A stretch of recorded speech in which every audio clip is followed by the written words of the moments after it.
Once upon a time, in a quiet little village, lived a boy named Ali. He wasn't rich or famous. He didn't have the lays. But Ali had something far more special. He had a kind heart. Everyone in the village liked him. He helped his neighbors, listened to his parents, and always tried to do what's right, even when no one was watching. One afternoon, while walking home from the market, Ali saw something lying on the dusty road. Curious, he bent down and picked it up.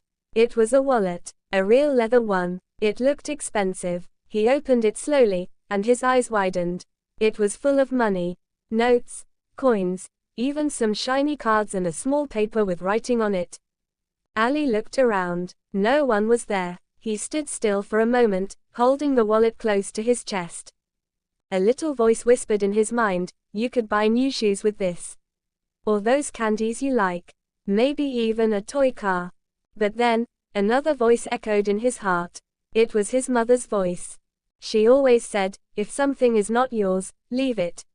Allah is always watching. Even if no one else sees, you know what's right." Ali took a deep breath.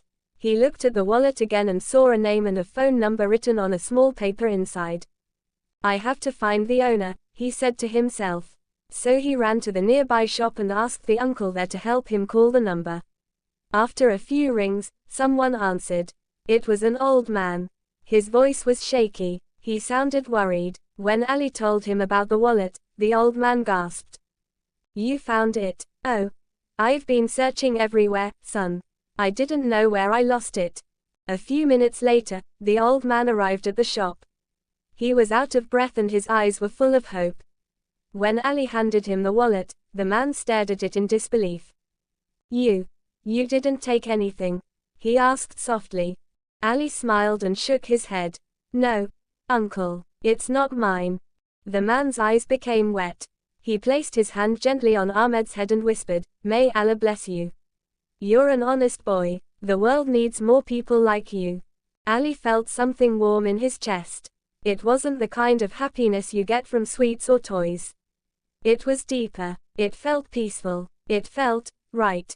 As he walked home that day, his feet were tired but his heart felt light.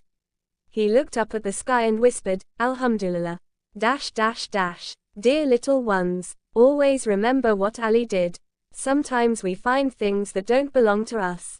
And it might feel tempting to keep them. But honesty is a gift. It's a light in your heart. When you do what's right, even when no one's watching, Allah sees it. And He loves it. Be honest. Be kind. Be like Ali."